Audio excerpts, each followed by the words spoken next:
Iran যুদ্ধে মিত্রদের সমর্থন হারাতে শুরু করেছে যুক্তরাষ্ট্র।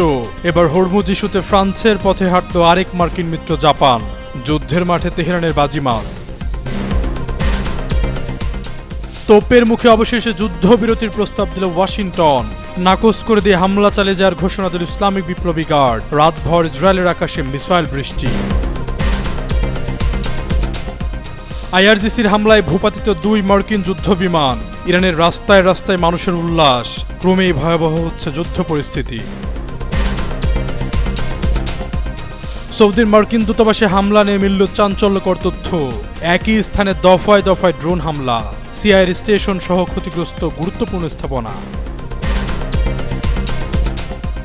মার্কিন যুদ্ধবিমানে ক্রুজ সন্ধানে প্রতিযোগিতায় ইরান যুক্তরাষ্ট্র। তেহরানের ট্রাম্প প্রশাসনের বিশেষ সেনাদের অভিযান। পাইলটের খোঁজে খামেনি প্রশাসনের পুরস্কার ঘোষণা।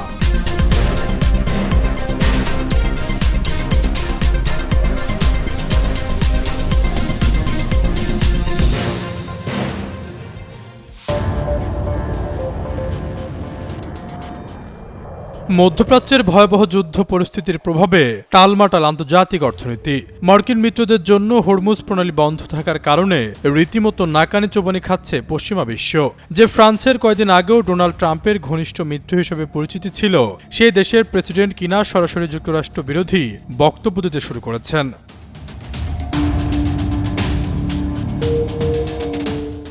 ফরাসি প্রেসিডেন্ট ইমানুয়েল ম্যাক্রনের যুক্তরাষ্ট্র বিরোধী অবস্থানের রেশ না কাটতেই গুঞ্জন ছড়িয়েছে আরেক মার্কিন মিত্র জাপানও নাকি গোপনে ইরানের সঙ্গে হাত মিলিয়েছে। বার্তা সংস্থা রয়টার্স জানিয়েছে বৃহস্পতিবার ওমান, ফ্রান্স ও জাপানের মালিকানাধীন তরলীকৃত প্রাকৃতিক গ্যাসবাহী জাহাজ হরমুজ প্রণালী দিয়ে পার হয়েছে। বন্ধুত্বপূর্ণ দেশের নৌযানগুলোর জন্য সংকীর্ণ জলসীমানাটি খোলার যে নীতি ইরান নিয়েছে, এটাই তার প্রতিফলন বলছেন বিশ্লেষকরা।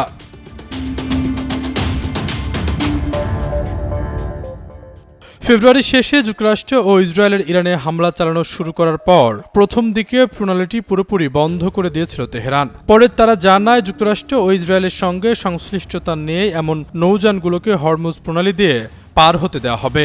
চলমান যুদ্ধে যুক্তরাষ্ট্র এবং তাদের ইউরোপীয় ও এশীয় মিত্রদের জন্য গলার কাটা হয়ে দাঁড়িয়েছে হরমুজ প্রণালী। ইরান এ প্রণালীটি কার্যত বন্ধ করে রাখায় তেলের দাম ক্রমশ বাড়তে শুরু করে, যার প্রভাব পড়ে সার, খাদ্যসহ অন্যান্য পণ্যেও।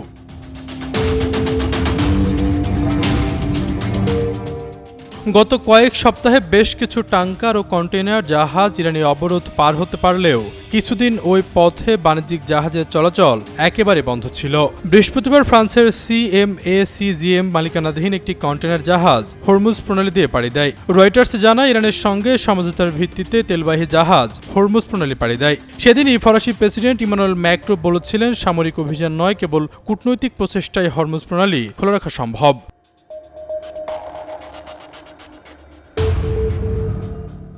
এদিকে জাপানের মিৎসুই ও SK লাইন শুক্রবার জানায় তরলীকৃত প্রাকৃতিক গ্যাসবাহী ট্যাঙ্কার সোহাল LNG হরমুজ প্রণালী পার হয়েছে।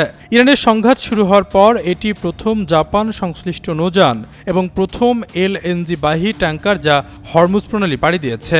সোহার LNG কবে হরমুজ পার হয়েছে এবং এজন্য কোনো দর কষাকষি করতে হয়েছে কিনা, এইসব বিষয়ে মিৎসুই ও SKর মুখপাত্র রয়টার্সকে কিছু বলতে রাজি হননি। এই ট্যাঙ্কারটির মালিকদের মধ্যে জাপানও রয়েছে।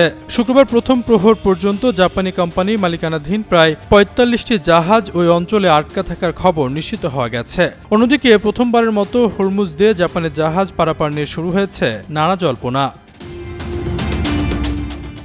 আশরাফুল ইসলাম, যুগান্ত নিউজ।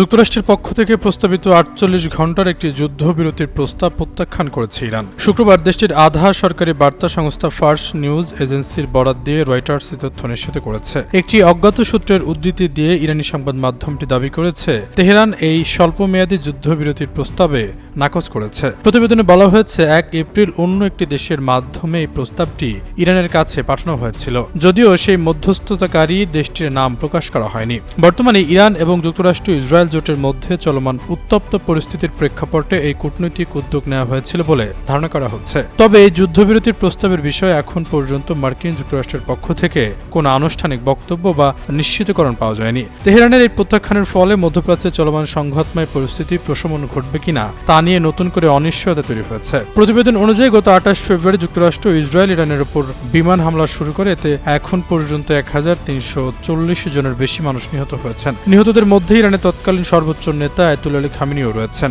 এর জবাবে ইরান, ইসরায়েল সহ উপসাগরীয় দেশগুলোতে যেখানে যুক্তরাষ্ট্রের সামরিক উপস্থিতি রয়েছে সেখানে ব্যাপক ড্রোন ও ক্ষেপণাস্ত্র হামলা চালিয়েছে। এসব হামলায় হতাহত ও অবকাঠামোগত ক্ষয়ক্ষতি হয়েছে এবং বিশ্ববাজার ও বিমান চলাচলে প্রভাব পড়েছে।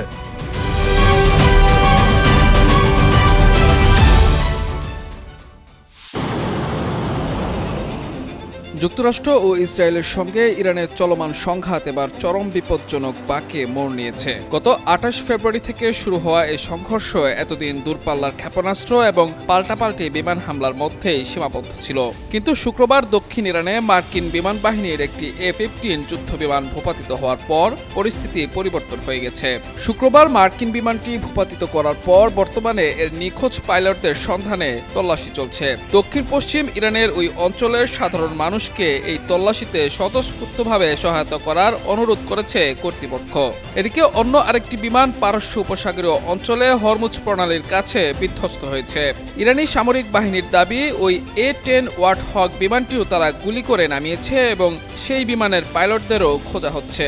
এদিকে ব্রিটিশ গণমাধ্যম দ্য টেলিগ্রাফ জানিয়েছে, বিধ্বস্ত বিমানগুলোর নিখোঁজ পাইলট এবং ক্রুদের যে কোনো মূল্যে উদ্ধার করতে ইতোমধ্যে সরাসরি ইরানের মূল ভূখণ্ডে প্রবেশ করেছে মার্কিন বিশেষ বাহিনীর কমান্ডোরা। এ পরিস্থিতিতে চলমান সংঘাত আরও উত্তপ্ত হয়ে উঠছে। অন্যদিকে যুদ্ধ শুরুর পর থেকে প্রতি রাতেই ইরানের রাজপথে তুমুল উল্লাস করতে দেখা গেছে নাগরিকদের। মার্কিন যুদ্ধবিমান ধ্বংসের পর সেই উল্লাস যেন নতুন মাত্রা পেয়েছে।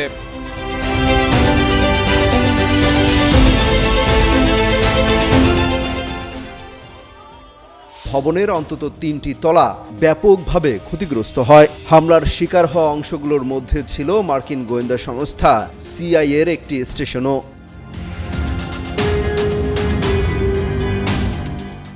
সৌদি প্রতিরক্ষা মন্ত্রণালয় প্রথমে হামলাকে সীমিত আগুন ও সামান্য ক্ষয়ক্ষতি বলে উল্লেখ করলেও মার্কিন কর্মকর্তারা বলছেন বাস্তবে ক্ষয়ক্ষতি ছিল অনেক বেশি। এতে কয়েক ঘন্টা ধরে আগুন জ্বলতে থাকে এবং দূতাবাসের কিছু অংশ পুরোপুরি ধ্বংস হয়ে যায়, যার পুনরুদ্ধারযোগ্য নয়।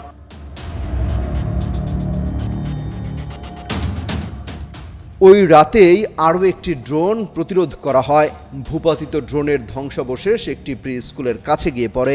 ধারণা করা হচ্ছে একটি ড্রোন সৌদি আরবে নিযুক্ত সর্বোচ্চ পদস্থ মার্কিন কূটনীতিকদের বাসভবন লক্ষ্য করে করেছিল, যা দূতাবাস থেকে কয়েকশো ফুট দূরে অবস্থিত।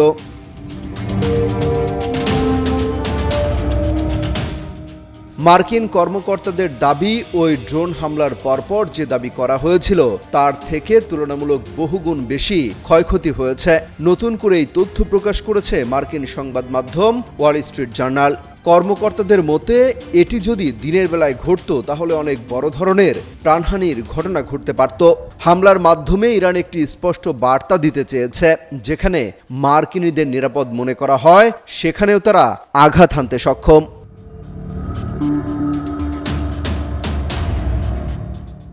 মধ্যপ্রাচ্যে দায়িত্ব পালন করা সাবেক CIA এর সন্ত্রাস বিরোধী প্রধান বার্নার্ড হার্টসন বলেন, ইরান নিজস্ব প্রযুক্তিতে তৈরি অস্ত্র শত শত মাইল দূরে পাঠিয়ে তাদের প্রধান প্রতিপক্ষের দূতাবাসে আঘাত করতে সক্ষম হয়েছে।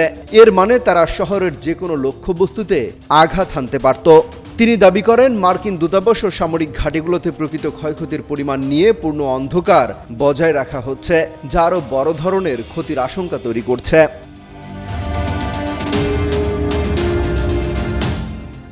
এই হামলার কয়েক সপ্তাহ পর মার্চের শেষ দিকে ইরান আবারও হামলা চালায় সৌদি আরবের প্রিন্স সুলতান বিমান ঘাঁটিতে।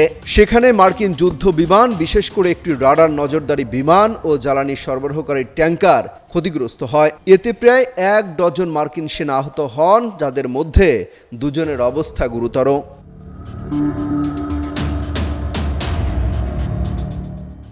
বর্তমান সংঘাতে যুক্তরাষ্ট্র ইসরায়েলের পক্ষ থেকে 20,000-এর বেশি বিমান হামলা চালানো হয়েছে, যাতে ইরানের শীর্ষ সামরিক নেতৃত্ব অবকাঠামোর বড় অংশ ধ্বংস হয়েছে। তবে এর পরও ইরান নিয়মিতভাবে মার্কিন সামরিক ও কূটনৈতিক স্থাপনাগুলোতে হামলা চালানোর সক্ষমতা ধরে রেখেছে।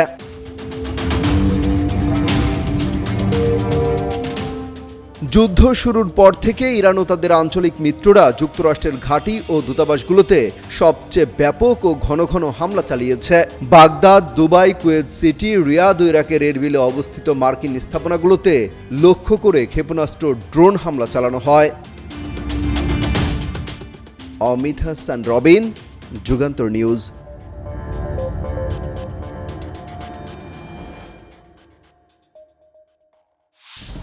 আবারও মার্কিন ইসরায়েলি যুদ্ধবিমান ভূপাতিত করল ইরান।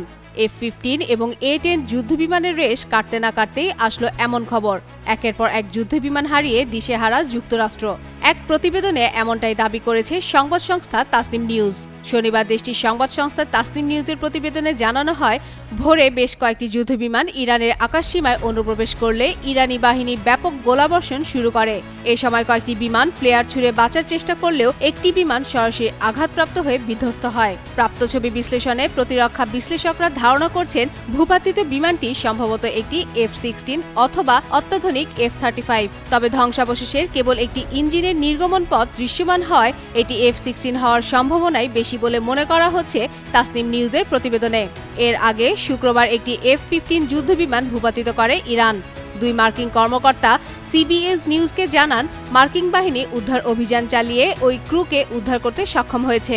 এই ক্রু F-15 যুদ্ধবিমানের বলে CBS নিউজকে জানান কর্মকর্তারা। এরপরই পারস্য উপসাগরের হরমুজ প্রণালীর কাছে একটি মার্কিন A-10 যুদ্ধবিমান ভূপাতিত করার দাবি করেছে ইরান।